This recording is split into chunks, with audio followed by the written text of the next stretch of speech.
लोगों को एक कहानी सुनाने जा रहा हूँ जो कि मेरे द्वारा लिखी गई है, जिसका शीर्षक है महादेव की माया। जो कि इस तरह है। परमवीर एक गरीब ब्राह्मण था, लेकिन उसके मन की पवित्रता उसके चेहरे से ही साफ झलकती थी। वह काम की तलाश में रोज इधर उधर भटकता, और जब उसे सफलता हाथ न लगती तब वह थका हारा एक नदी के किनारे आ बैठता और मछलियों को अनाज के दाना खिलाने लगता।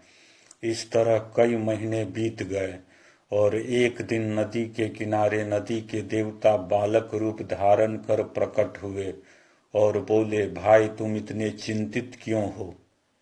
तब वह अपने काम की तलाश की समस्या बताई। नदी देवता की सलाह पर परमवीर गांव से शहर की ओर निकल पड़ता है। शहर पहुंचते ही एक राहगीर की मदद करने पर उसे शहर में रहने का ठिकाना मिल जाता है। उसके अच्छे आचरण, व्यवहार, मधुर बोली को देखकर आस पड़ोस के लोग पास के ही महादेव मंदिर के पुजारी के रूप में नियुक्ति कर डालते हैं। उसके पूजा पाठ के विशेष विधि विधान को देखकर कई लोग उसके प्रशंसक बन जाते हैं। कई बड़े बड़े लोगों से उसकी पहचान बनती है। पहचान बनते ही उसके आस पड़ोस के लोगों द्वारा सिफारिश कर सरकारी सेवक बना दिया जाता है। अब परमवीर पूजा पाठ के साथ साथ सरकारी सेवा भी करने लगा।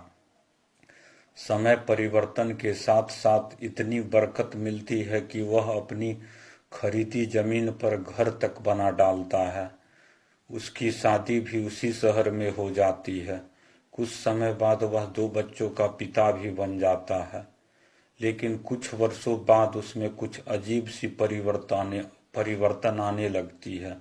अब वह लोगों से कहा करता, मैं पुजारी थोड़े ही हूँ, मैं तो सरकारी सेवक हूँ।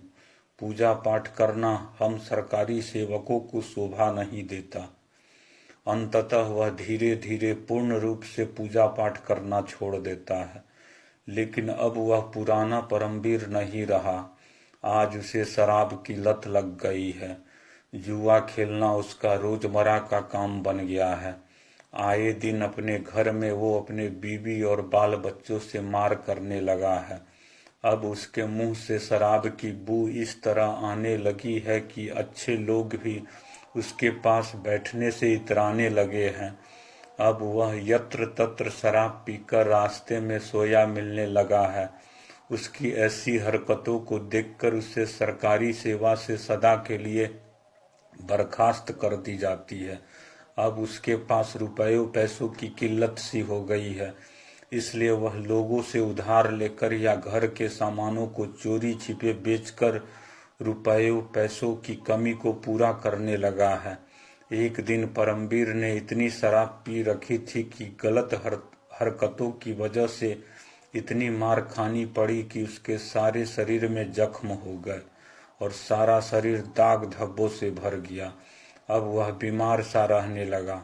अंततः कुछ समय बाद उसकी मौत हो जाती है। दोस्तों, इस तरह हम देखते हैं कि हमें तब तक बरकत मिलती है जब तक हम महादेव का हाथ हम पर बना रहता है, और जिस दिन हम उन्हें भूलने लगते हैं उसी दिन से वो भी हमें भूलने लगते हैं, जो कि एक विनाश का परिचायक है। इसलिए हमें उन्हें कभी भी नहीं भूलना चाहिए।